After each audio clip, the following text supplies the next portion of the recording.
Selamat malam jemaat yang dikasihi Tuhan. Salam sejahtera buat kita sekalian. Damai dan sukacita oleh Roh Kudus melimpah senantiasa dalam hati dan kehidupan kita. Pemazmur berkata, kiranya bangsa-bangsa bersyukur kepadamu ya Allah. Kiranya bangsa-bangsa semuanya bersyukur kepadamu. Segala bangsa yang kau jadikan akan datang sujud menyembah kepadamu, ya Tuhan, dan akan memuliakan namamu. Mari jemaat yang dikasihi Tuhan, kita datang menaikkan pujian kita. Kita mengatakan haleluya bagi anak domba. Kita bersyukur karena kita adalah orang-orang yang telah diselamatkan. Dan mari kita naikkan pujian dan hormat kita kepada Tuhan.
Mazmur 85 berkata demikian, pulihkanlah kami, ya Allah penyelamat kami, dan tiadakanlah sakit hatimu kepada kami.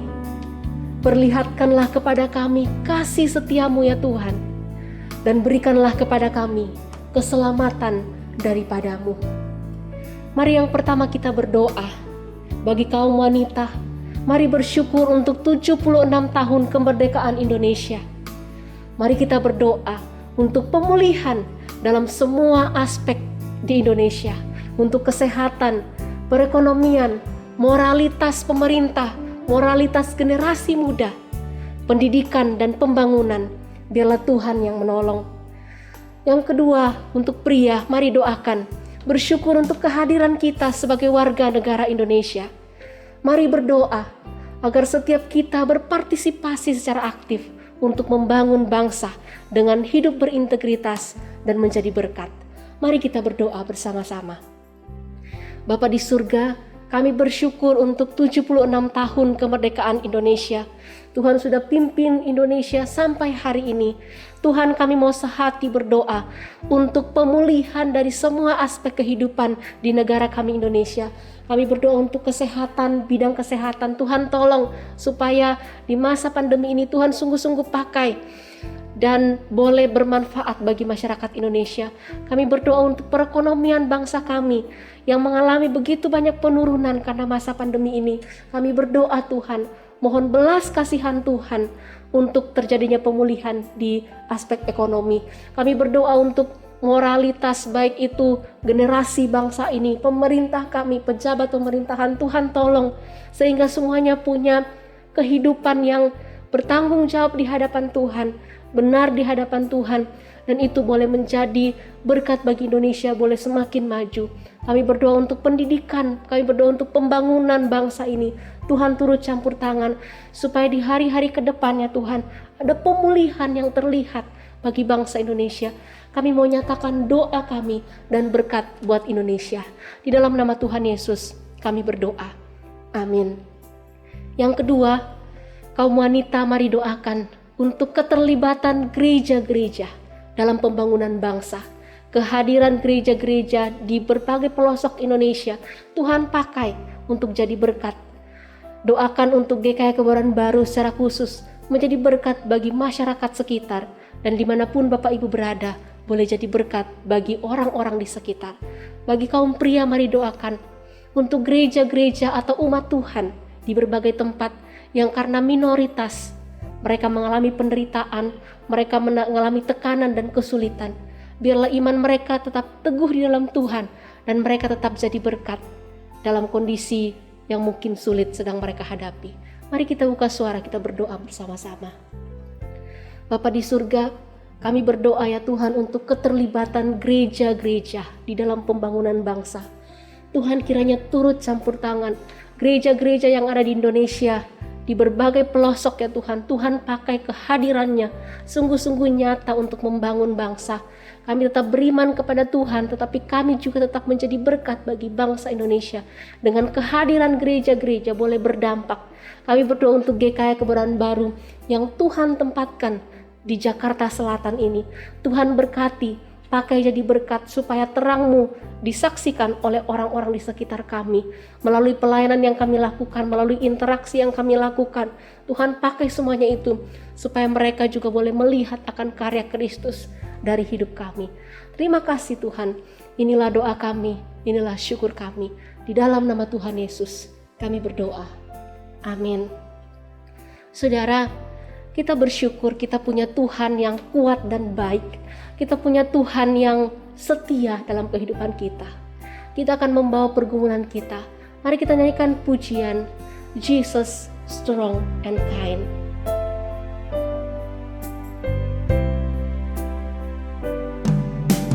Jesus said that if I thirst, I should come to Him.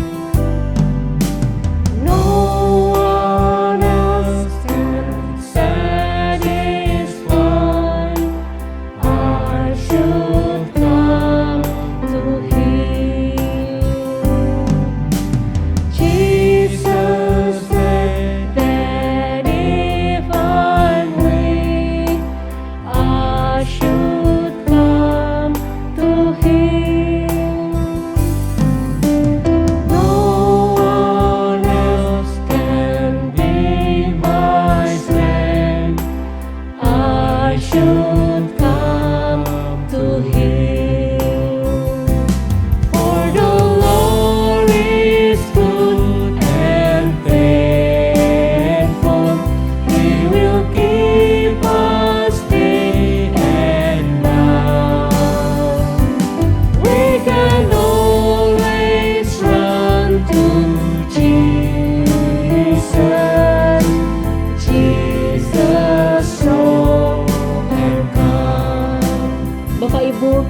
secara pribadi kita datang bawa pergumulan kita di hadapan Tuhan, segala beban berat kita. Ketika kita ingat ada jemaat yang sakit atau saudara kita yang sakit, mari kita doakan mereka. Kita doakan mereka yang lemah supaya Tuhan juga kuatkan. Mari kita buka suara, kita berdoa bersama. Bapa di surga, malam ini kami datang membawa segala pergumulan kami di hadapan Tuhan. Tuhan, ketika kami menghadapi banyak kekhawatiran, banyak hal yang membebani pikiran kami, Tuhan, kami mau bawa ke dalam tangan Tuhan. Berikanlah kami jalan keluar. Berikanlah kami hikmat-Mu untuk memikirkan apa yang harus kami lakukan. Tuhan, jika hati kami dipenuhi dengan begitu banyak kekhawatiran, tolonglah kami Tuhan. Jika kami lemah, kuatkanlah kami ya Tuhan. Engkau yang berserta dengan kami. Tuhan, jika ada pergumulan-pergumulan yang sedang kami hadapi, yang sulit untuk menyelesaikannya, Tuhan, kami mohon berikanlah kami kekuatan. Jika sudah lama kami berdoa dan Tuhan belum menjawab doa kami, Tuhan, kami mau terus setia kepada Tuhan. Setia berdoa memohon belas kasihan Tuhan. Tuhan, jika kami bergumul dengan kerohanian kami, Tuhan, lawatlah setiap kami, supaya hari demi hari kami terus mencintai Tuhan, mengasihi Tuhan. Jika ada di antara kami yang bergumul dengan kebutuhan kami, Tuhan, Engkau Allah yang peduli. Engkau sumber segala berkat yang akan mencukupi segala keperluan kami. Tuhan, kami berdoa, Engkau yang tolong kami. Terima kasih Bapa.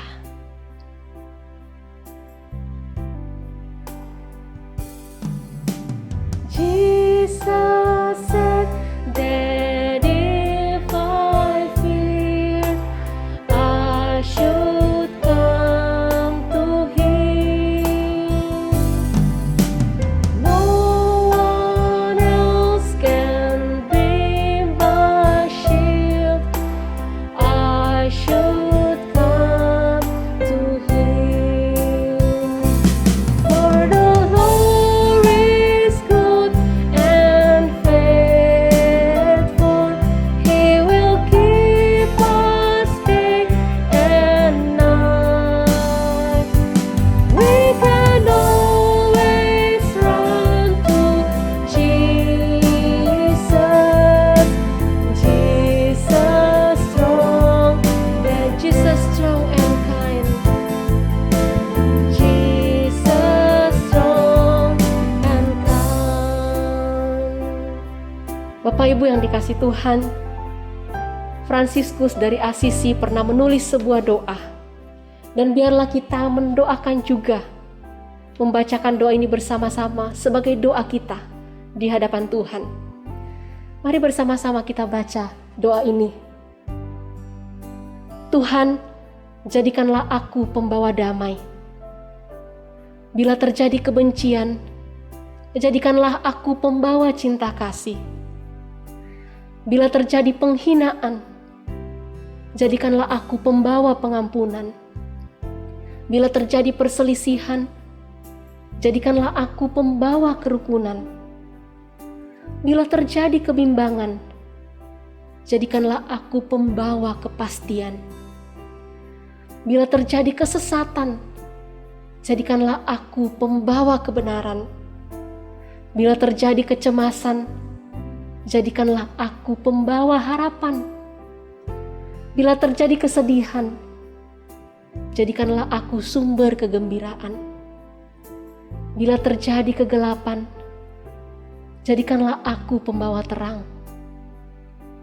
Tuhan, semoga aku ingin menghibur daripada dihibur, memahami daripada dipahami, mencintai daripada dicintai. Sebab dengan memberi aku menerima, dengan mengampuni aku diampuni, dengan mati suci aku bangkit lagi untuk hidup selama-lamanya. Amin. Bapak Ibu yang dikasih Tuhan, mari kita siapkan hati kita untuk mendengarkan firman Tuhan. kita menyanyikan pujian Jalan Hidup Orang Benar. Apabila ia jatuh, tidaklah dibiarkan sampai tergeletak, sebab tangan Tuhan yang menopangnya.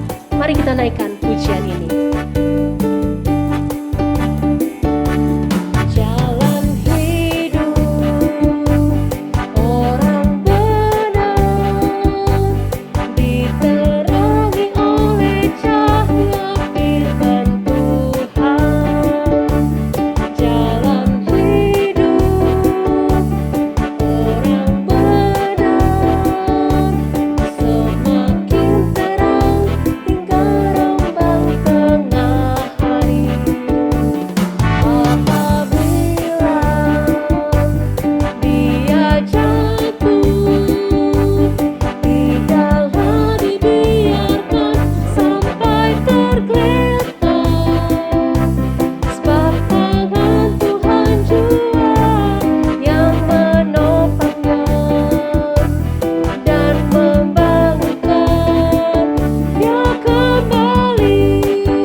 Kita akan mendengarkan firman Tuhan yang akan disampaikan oleh Pendeta Wilson. Shalom Jemaat GKY Kebayoran Baru yang dikasihi Tuhan. Kita bersyukur boleh melanjutkan akan perenungan kita dengan tema suffering, penderitaan, dalam bagian yang kedua ini. Sebelum kita mulai, mari kita bersama-sama tundukkan kepala, kita masuk dalam doa. Tuhan, terima kasih untuk anugerah-Mu yang menyertai kami Tuhan di dalam saat-saat sulit, di dalam kehidupan kami. Kehadiran-Mu nyata ya Tuhan, sekalipun banyak pertanyaan kami yang belum terjawab. Namun kasih penyertaan-Mu dan kemurahan-Mu Tuhan memberikan kami kekuatan untuk tetap melewati semua ini dengan iman. Sekalipun pengertian kami belum sampai di level yang seharusnya. Kami mohon Tuhan berkati dalam pertemuan saat ini. Setelah kami bersama-sama memuji nama-Mu dan berdoa, biarlah Tuhan boleh sungguh membuka hati pikiran kami untuk mengerti kebenaran firman-Mu, sehingga kami bisa tetap setia mengikut Tuhan dalam segala keadaan. Terima kasih Tuhan, urapi hamba-Mu dan berkati setiap kami. Dalam nama Tuhan Yesus kami berdoa. Amin. Saudara, dalam sesi yang kedua ini kita akan membahas secara khusus tentang penderitaan orang benar. Penderitaan orang benar. Jadi kita tahu ada 6 pilar yang perlu kita pegang secara doktrinal, sehingga kita mempunyai pengertian yang utuh dan sehat tentang penderitaan. Perspektif kita benar-benar berdasarkan pada keseluruhan firman Tuhan. Dan pada sesi yang kedua ini kita akan belajar mengenai misteri penderitaan orang benar dan pemeliharaan Allah, providensia Allah. Kita akan bersama-sama membaca Mazmur 73 ayat 13 sampai 17. Mazmur 73. Kita akan baca ayat 13 sampai 17. Sia-sia sama sekali aku mempertahankan hati yang bersih dan membasuh tanganku, tanda tak bersalah. Namun sepanjang hari aku kena tulah dan kena hukum setiap pagi. Seandainya aku berkata, aku mau berkata-kata seperti itu, maka sesungguhnya aku telah berkhianat kepada angkatan anak-anakmu. Tetapi ketika aku bermaksud untuk mengetahuinya, hal itu menjadi kesulitan di mataku. Sampai aku masuk ke dalam tempat kudus Allah dan memperhatikan kesudahan mereka. Salah satu pergumulan orang Kristen tentang penderitaan adalah realita ini. Sama seperti yang dikatakan dalam Mazmur 73 tadi. Mengapa banyak orang yang menolak Tuhan, tidak taat kepada firman-Nya, lancar hidupnya? Sedangkan ada anak Tuhan yang setia, rendah hati, taat, tetapi menderita terus-menerus. Tidak habis-habisnya penderitaan yang menimpa hidupnya. Nah, ini adalah pergumulan yang berat yang seringkali menggoncangkan iman karena menyentuh masalah keadilan Tuhan. Itu yang dikatakan dalam Mazmur 73 tadi. Penulisnya, yaitu Asaf, mengatakan dia menjaga tangannya itu bersih. Tetapi mengapa dia melihat hidupnya penuh dengan penderitaan, sementara dia menjaga hatinya bersih? Sedangkan mereka-mereka yang tidak peduli dengan hati yang bersih, mereka yang berbuat dan berkata semaunya, hidupnya itu lebih lancar, lebih makmur, ya, lebih tidak ada masalah. Dia mengalami krisis iman. Ini adalah satu area yang banyak sekali anak-anak Tuhan bergumul. Bukankah orang yang tidak taat kepada Tuhan seharusnya mengalami kesulitan dalam hidupnya? Seharusnya. Kalaupun tidak sepanjang hidupnya, bukankah sebagian besar hidupnya dia harus lebih menderita daripada mereka-mereka yang taat kepada Tuhan? Dan bukankah seharusnya orang yang taat kepada Tuhan, karena sudah menurut pada Tuhan, mengalami kelancaran? Tidak mengalami masalah atau penderitaan. Saudara, sebelum kita bicarakan lebih dalam mengenai hal ini, kita perlu mengklarifikasi, ya, menjelaskan beberapa pengertian yang salah. Kita coba baca 2 Timotius 3 ayat yang ke-12. Apa yang Rasul Paulus tulis dalam 2 Timotius 3 ayat 12. Memang setiap orang yang mau hidup beribadah dalam Kristus Yesus akan menderita aniaya. Jadi jelas Rasul Paulus sudah menuliskan di sini bahwa orang yang mau taat kepada Tuhan, mau bertekun, mau mengejar kekudusan di dalam Kristus Yesus akan menderita aniaya. Jadi artinya apa? Ada semacam miskonsepsi bahwa hanya dengan taat kepada Tuhan saja, maka otomatis hidup kita akan lancar dan bebas hambatan. Sementara di dalam 2 Timotius 3 tadi ayat 12 dikatakan, kalau kita mau sungguh taat kepada Tuhan, pasti akan menderita aniaya. Jadi itu saja sudah menyatakan bahwa pemikiran kita selama ini bahwa kalau saya taat sama Tuhan semuanya pasti lancar, itu keliru. Demikian juga orang yang mengikuti Yesus harus memikul salib dan menyangkal diri. Itu bukan pengalaman yang mengenakan. Ya, kita perlu jelas fondasinya ini. Untuk kita memahami mengapa Tuhan mengizinkan penderitaan dalam hidup anak-anaknya. Dalam hidup orang benar. Tetapi sekali lagi tetap ada pertanyaan. Mengapa orang yang menolak Tuhan kok lancar hidupnya? Mereka menghalalkan semua cara, berkata yang mereka mau, melakukan yang mereka mau. Begitu kan? Tanpa mengindahkan hukum Tuhan dan moralitas. Mereka nampaknya baik-baik saja kok. Dan mengapa untuk seorang anak Tuhan mau melakukan apa yang benar saja malah mendapatkan banyak hambatan? Nah, kembali kepada prinsip firman Tuhan. Kita bersyukur di dalam firman Tuhan ada satu kisah, ada satu kitab yang bernama Ayub. Kitab tentang seorang tokoh bernama Ayub. Karena Ayub ini sebuah kitab, ya, yang ada begitu banyak pasal, kita bisa mempelajarinya. Karena Ayub adalah semacam model Bagaimana seorang yang sungguh taat di hadapan Tuhan dan menyenangkan Tuhan saat yang sama menderita. Coba kita lihat siapa Ayub. Orang terkaya di timur. Artinya dia orang yang diberkati Tuhan dengan banyak kelimpahan. Dan Ayub tahu semua ini adalah berkat Tuhan. Itu sebabnya dia selalu mempersembahkan korban syukur. Dia tahu. Ya. Dan dia juga memohon ampun akan segala dosa anak-anaknya. Apa yang anak-anaknya perbuat, mungkin mereka berpesta pora, mungkin mereka berkata yang tidak pantas tentang Tuhan. Ayub menyadari hal itu, dia memohon ampun kepada Tuhan. Sehingga Tuhan berkata kepada iblis, "Tidakkah kamu lihat hambaku Ayub?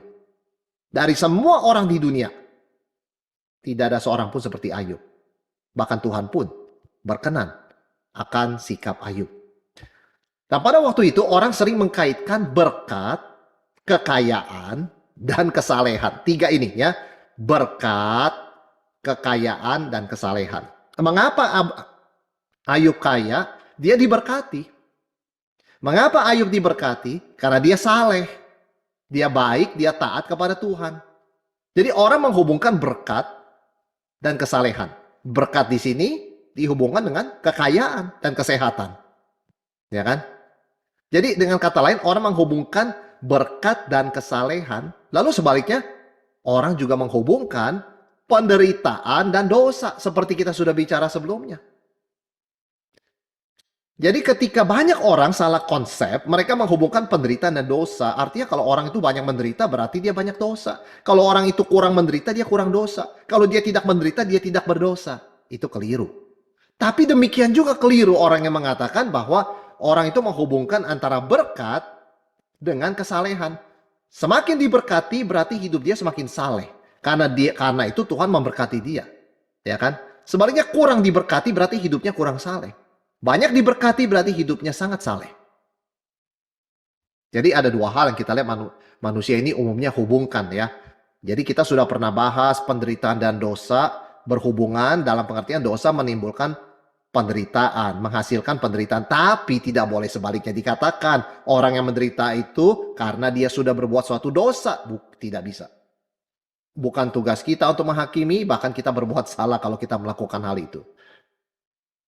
Tapi itu yang terjadi di dalam kisah hidup Ayub. Orang menghubungkan berkat dan kesalehan.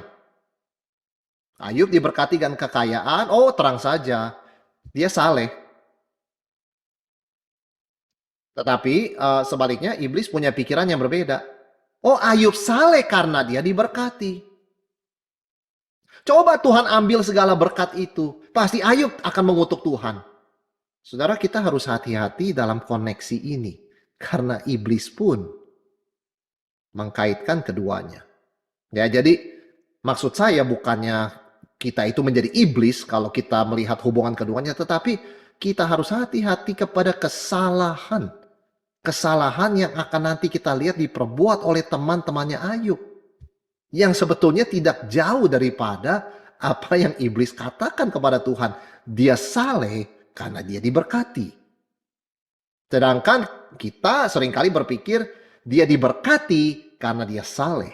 Artinya kita mengkaitkan dua hal ini dan gagal melihat elemen-elemen lainnya yang Tuhan mau kita lihat. Nah, dengan kisah Ayub ini kita bisa melihat hal ini lebih utuh. Jangan jatuh dalam kesalahan baik teman-teman Ayub maupun iblis. Singkat cerita, kisah Ayub ini berbalik 180 derajat. Ayub yang tadinya diberkati, berkemakmuran, mempunyai keluarga yang lengkap, tiba-tiba mengalami penderitaan yang sangat hebat. Sehingga begitu hebatnya penderitaan itu sampai Ayub kehilangan anak-anaknya, kehilangan harta bendanya, bahkan kesehatannya. Jadi sangat kontras. Tadinya lancar, diberkati Tuhan, saleh. Karena dia saleh begitu kan ya. Sekarang dia sangat menderita. Berarti dia tidak lagi diberkati Tuhan. Jangan-jangan dia dikutuk Tuhan. Nah pasti dia berbuat dosa. Inilah konsep ketiga teman Ayub yang nantinya Tuhan marah sekali. Ada tiga hal yang teman Ayub lakukan. Kita harus fair. mereka lakukan dengan benar. Satu, mereka mengunjungi Ayub. Di dalam penderitaannya, ketiga teman ini setia kawan. Mereka kunjungi Ayub. Yang kedua, mereka berempati dengannya. Tidak banyak omong. Mereka 7 hari diam bersama Ayub. Tidak mudah, saudara sekalian. Mereka sungguh mengasihi Ayub. Mereka berempati. Dan yang ketiga, mereka mengorbankan waktu menemani Ayub. Sampai Ayub mulai bicara.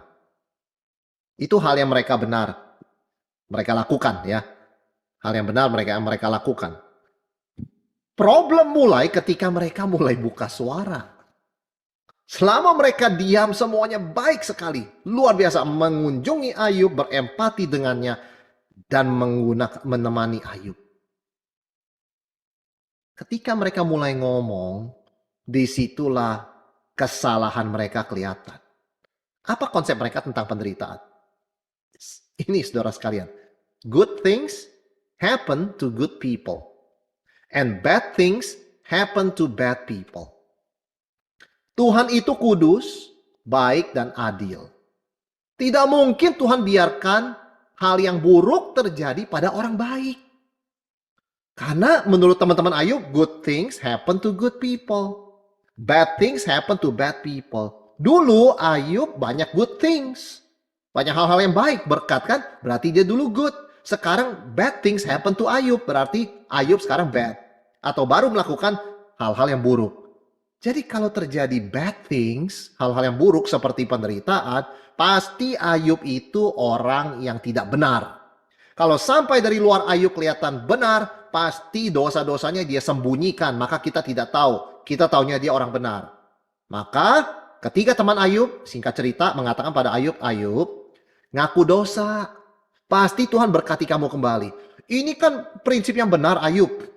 Tuhan itu adil dan baik. Kalau kamu memang baik, pasti Tuhan berkati. Hidupmu gak mungkin sakitan seperti ini.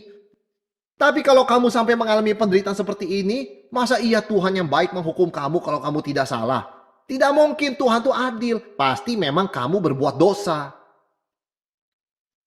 Saudara, mereka ngomong dengan begitu yakin berpasal-pasal. Ya, dan Ayub mendengarkan dengan keluh kesah tengah penderitaannya, padahal konsep mereka salah total. Kita harus hati-hati dengan banyak pemikiran keliru yang kita adopsi dari masyarakat, dari film, dari berbagai percakapan, mungkin percakapan ringan dengan teman-teman lingkungan sosial kita. Good things happen to good people, bad things happen to good people. Itu salah. Banyak good things terjadi pada bad people, banyak bad things terjadi pada good people. Itu tidak alkitabiah ngomong seperti itu. Tapi inilah prinsip teman-teman Ayub. Coba kita bicara, apa kesalahan mereka? Yang pertama, mereka tidak percaya adanya misteri Tuhan. Ya, bagi mereka hidup itu 1 + 1 sama dengan 2. Kalau kamu baik, Tuhan pasti baik. Kalau kamu buruk, Tuhan buruk. Kalau kamu hidupnya buruk, pasti karena kamu berbuat sesuatu yang buruk pada Tuhan. Ya kan? 1 + 1 sama dengan 2, 1 - 1 sama dengan 0. Hidup ini tidak bisa ya dilihat dengan kepastian matematik seperti itu. Ada banyak misteri kehendak Tuhan yang luar biasa. Kita tidak boleh sembarangan buka mulut soal hal ini. Inilah kesalahan teman-teman Ayub. Mereka menganggap sesuatu yang misterius kehendak Tuhan itu mereka anggap matematik. Good things happen to good people. 1 + 1 sama dengan 2. Bad things happen to bad people. 1 - 1 sama dengan 0. Gak ada yang sulit kan? Ayub, bukan misteri kenapa kamu menderita. Kamu pasti berbuat dosa. Mereka salah. Hidup ini, saudara yang terkasih, penuh dengan misteri. Karena Tuhan punya rencana dan rancangan jauh melampaui pikiran kita. Kita harus hati-hati apa yang kita katakan. Tentang kehidupan ini. Tentang kehidupan orang lain. Yang kedua, apa kesalahan mereka? Mereka bukan hanya tidak percaya misteri Tuhan. Mereka salah berkata tentang Tuhan. Oh, Tuhan pasti sedang menghukum Ayub. Sebab Tuhan itu kan adil dan baik. Gak mungkin dia menghukum orang yang baik dan adil. Pasti Ayub berdosa, maka Tuhan hukum. Tuhan berkata, kamu salah. Kalian tuh bertiga salah ngomong tentang saya. Itu bukan sifat saya.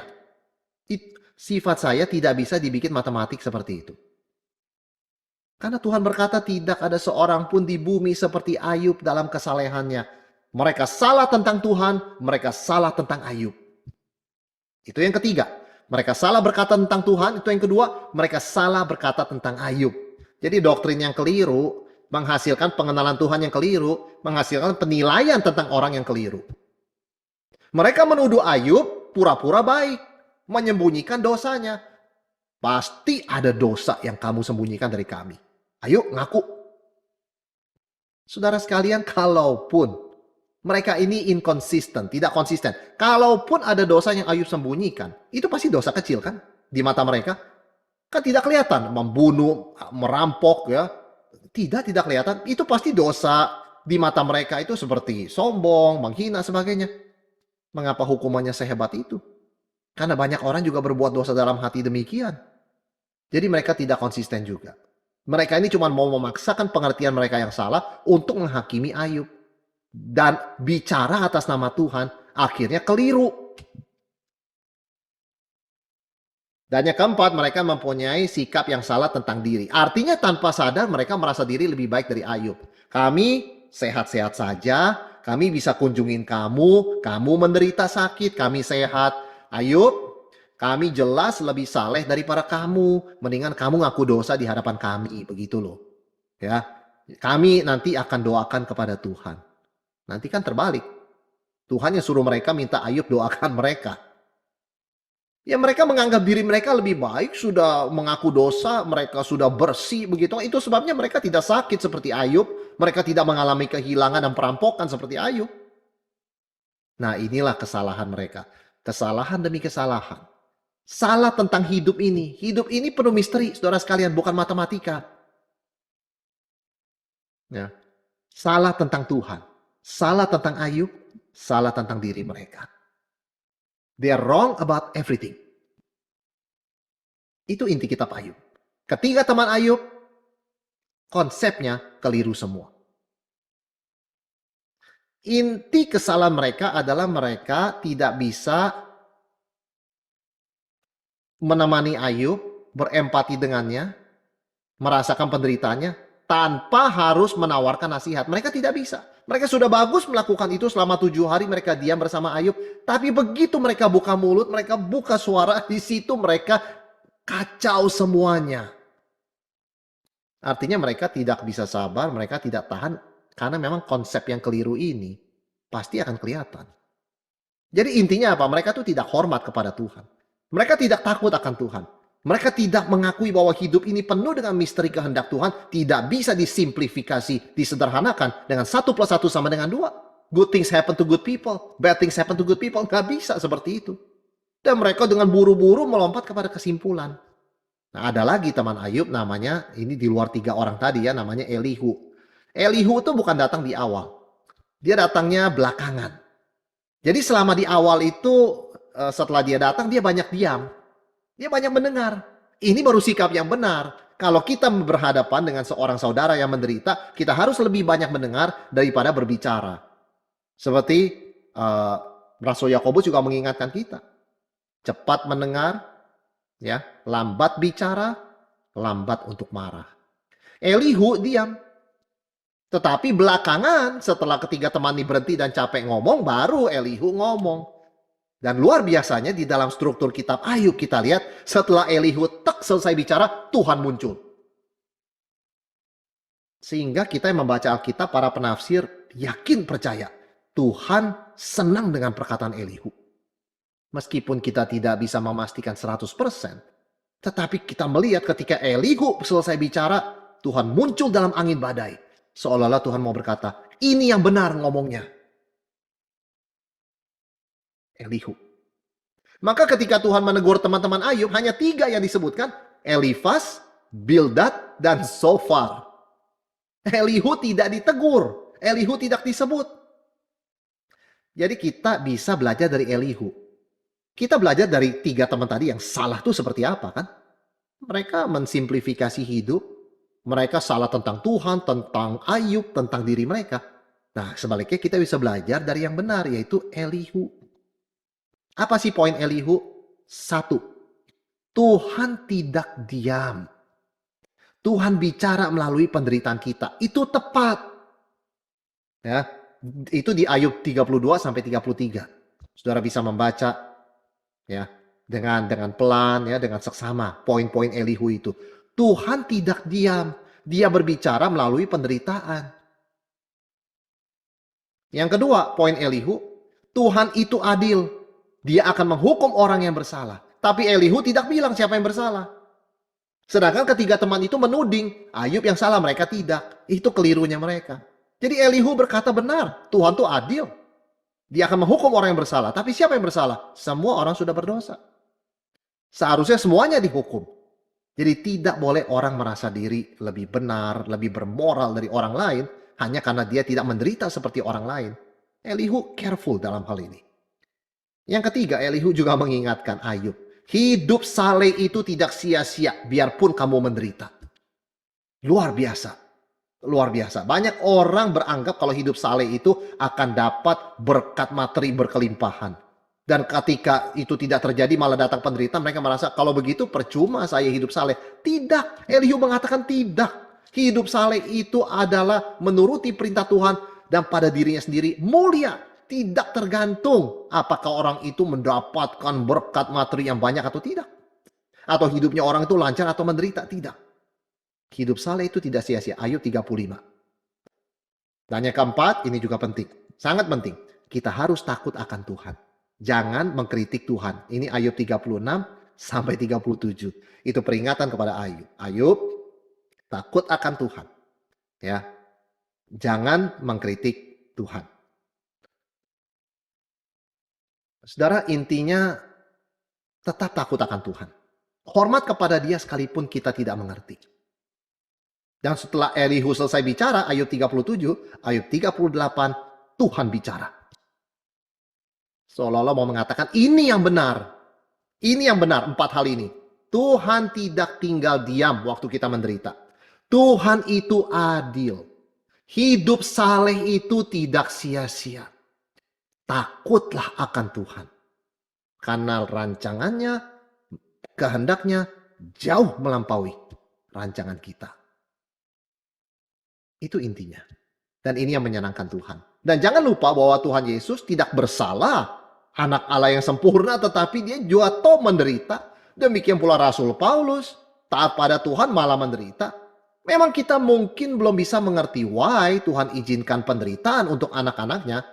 Tetapi poin utamanya ini saudara sekalian. Tuhan lebih menghendaki iman kita daripada pengertian kita. Ya, God desires our faith more than our understanding. Puji Tuhan kalau kita bisa menjelaskan iman kita.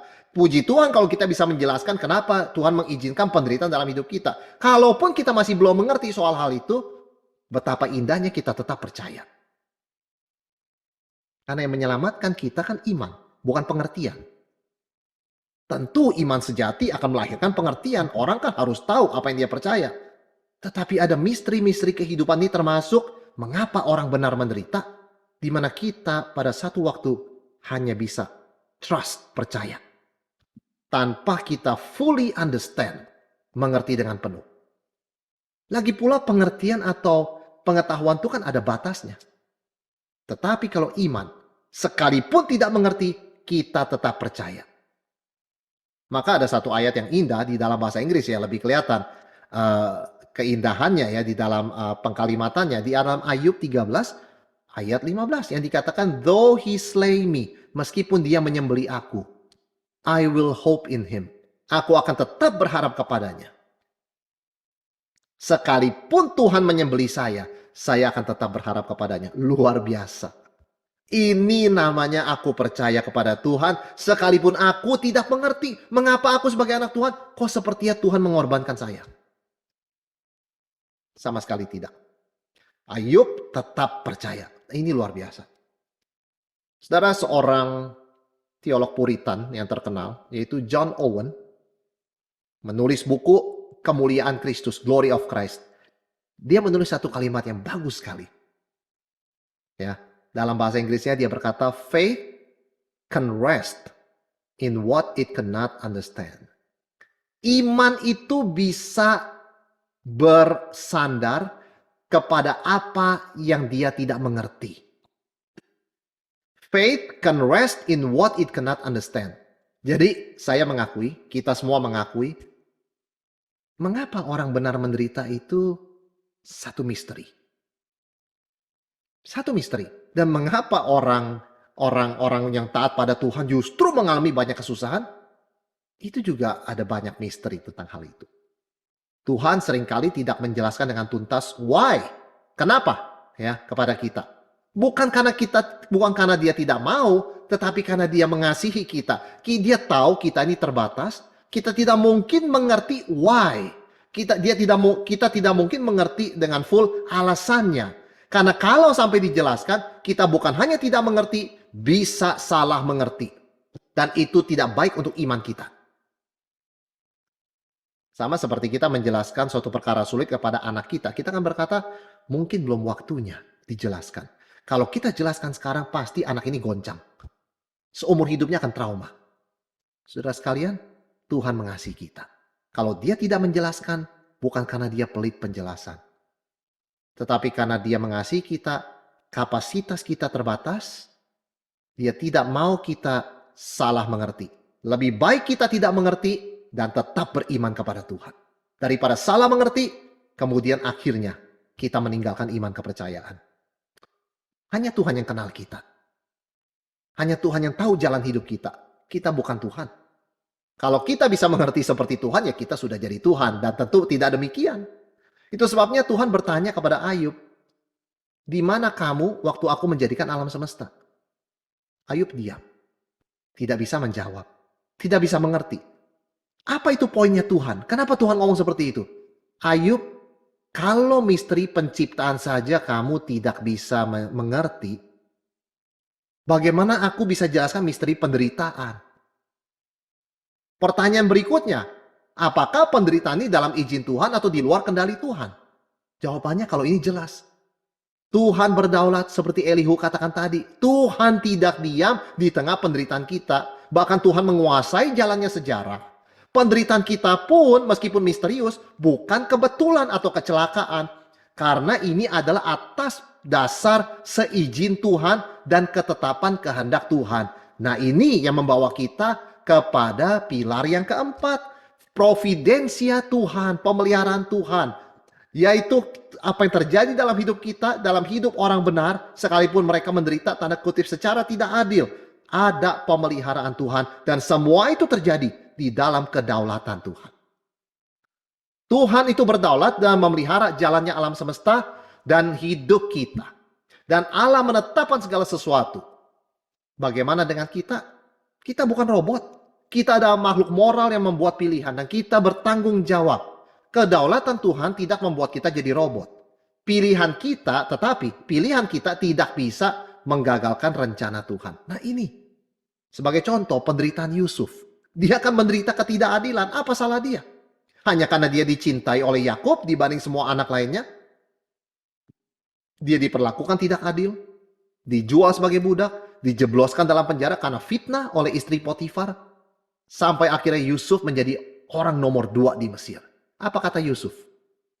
Kejadian 50 ayat 20. Ini jawaban Yusuf. Ini menyatakan pada kita apa artinya pemeliharaan Tuhan. Kamu, dia berkata pada saudara-saudaranya yang dulu menjual dia.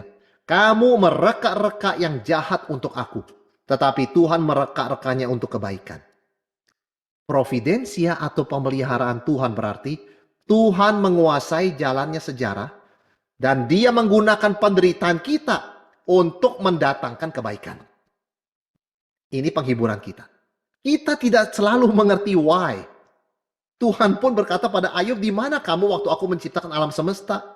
Kamu tidak mungkin mengerti kalau aku jelaskan. Bahkan bisa salah mengerti. Bisa meninggalkan iman kepercayaan. Tapi sekalipun kamu tidak mengerti, kamu harus tahu. Aku mengizinkan dan memimpin penderitaan di dalam hidupmu. Maka Roma 8 ayat 28, satu ayat yang sangat menghiburkan kita dalam segala keadaan. Kita tahu sekarang bahwa Allah turut bekerja dalam segala sesuatu untuk mendatangkan kebaikan bagi mereka yang mengasihi Tuhan. Apapun situasi kita termasuk penderitaan yang kita tidak mengerti, satu hal kita tahu dengan pasti, ujungnya itu kebaikan. Jadi apa yang kita bisa pelajari dari Ayub dan ketiga temannya? Dari tiga temannya kita belajar satu hal. Jangan menghakimi penderitaan orang sebagai hukuman Tuhan. Salah. Tuhan marah kepada ketiga teman Ayub. Tuhan tidak suka sikap demikian. Dan Tuhan minta mereka mohon maaf kepada Ayub. Minta Ayub berdoa syafaat untuk mereka. Barulah Tuhan akan mengampuni kesalahan mereka. Jadi serius. Tuhan serius soal sikap menghakimi ini. It's a big no. Ya, tidak. Sebaliknya, dari Ayub kita belajar. Jangan membela diri berlebihan. Memang Ayub itu di mata Tuhan orang benar. Tapi kan Tuhan tetap boleh menguji dia. Dan bukan berarti kalau diuji itu dia tidak benar. Atau Tuhan itu berbuat tidak adil. Artinya kalau dia benar maka dia harus selalu lancar dan penuh berkat. Itu yang Elihu katakan. Elihu itu mengingatkan ketika teman Ayub, kamu salah. Hidup itu tidak simpel seperti itu. Penuh misteri. Tapi kepada Ayub, Elihu juga berkata, Ayub, kamu gak perlu membela diri berlebihan. Kamu sama seperti mereka. Kalau saleh maka lancar. Kalau tidak lancar berarti tidak saleh. Lalu kamu merasa diri saleh. Sementara hidupmu gak lancar. Maka kamu bela diri di hadapan Tuhan. Semestinya hidup saya lancar Tuhan. Sebab saya saleh. Gak perlu seperti itu. Kamu tetap bisa saleh dan hidupmu tidak lancar. Itu Elihu ingatkan. Jadi kita tidak usah juga membela diri terlalu berlebihan. Tuhan tidak menghakimi kita. Penghakiman itu sudah ditimpakan kepada Kristus. Tuhan mengasihi kita. Jadi kalau ada penderitaan, ada situasi yang sulit, kita tidak perlu sampai membela diri. Tuhan, saya kan tidak salah. Sekalipun kita tidak salah, Tuhan boleh menguji kita. Sekalipun kita tidak salah, di dalam providensia pemeliharaannya, Tuhan boleh dong mengizinkan kesulitan itu untuk menguji kita. Karena ujungnya adalah mendatangkan kebaikan bagi kita dan kemuliaan bagi namanya. Jadi ada misteri Tuhan tentang penderitaan yang harus kita akui dan terima. Nah, bagaimana kita meresponi penderitaan seorang Kristen? Seorang benar, begitu ya. Satu, percaya pada kasih dan rencana Tuhan. Ingat Tuhan lebih menghendaki kepercayaan atau iman kita. Lebih daripada pengertian kita. Understanding. Kalau kita tidak mengerti, tetap percaya. Yang kedua, sikap kita terima didikan Tuhan. Tujuannya adalah memperlengkapi dan memurnikan kita. Terima didikan Tuhan. Yang ketiga, tetap takut akan Tuhan. Karena rencana pikiran, tujuan perhitungan Tuhan jauh melampaui pikiran kita. Dan semua yang percaya dan takut akan Dia tidak akan dikecewakan. Seperti kita lihat dalam akhir hidup Ayub. Toh pada akhirnya kita akan sujud menyembah Dia sama seperti Ayub. Dan kita berkata, benar Tuhan, Engkau penuh kasih, Engkau penuh dengan kemurahan. Rencanamu begitu agung dan ajaib, pikiranku tidak sanggup mengertinya. Segala kemuliaan hanya bagi Tuhan yang mengasihi kita. Soli Deo Gloria. Mari kita tundukkan kepala, kita masuk dalam doa. Tuhan, terima kasih. Ada begitu banyak hal di dalam firman-Mu yang boleh menolong kami untuk mengerti situasi-situasi di mana kami tidak mengerti. Khususnya ketika penderitaan terjadi kepada anak-anak-Mu yang Kau kasihi. Tuhan, ingatkan kami bahwa Engkau tetap mengasihi kami. Engkau tidak tinggal diam ketika kami menderita. Engkau bahkan menderita bersama dengan kami. Karena Engkau mengasihi kami. Dan Engkau telah mengutus Yesus Kristus untuk menderita bagi kami dan dosa-dosa kami. Tuhan, ajar kami boleh tetap percaya, beriman, berharap kepadamu, sekalipun saat ini kami tidak mengerti mengapa semua ini terjadi. Ajar kami tetap percaya kepada pemeliharaan kedaulatan Tuhan, yang di dalam segala situasi selalu ingin mendatangkan kebaikan bagi kami. Tolong kami Tuhan boleh tetap menghormati dan takut akan Engkau. Nah, kami percaya Tuhan, akhir daripada kehidupan kami sebagai anak-anak-Mu adalah kemuliaan di dalam Kristus. Kami bersyukur, kami diberikan kekuatan dan boleh tetap dipakai Tuhan dalam segala keadaan. Sehingga tidak ada aspek hidup kami, baik kelancaran maupun penderitaan, yang berlalu dengan sia-sia begitu saja. Tetapi Tuhan boleh memakai semua itu untuk mendatangkan berkat bagi orang-orang di dunia ini, khususnya bagi mereka yang belum mengenal Tuhan, supaya mereka pun boleh datang dan percaya kepada Tuhan kami Yesus Kristus. Terpujilah namamu Tuhan, mulialah namamu. Dalam nama Tuhan Yesus, kami berdoa. Amin. Tuhan memberkati saudara sekalian. Demikian kebaktian doa kita pada malam hari ini. Silakan jemaat mengambil saat teduh. Tuhan Yesus memberkati.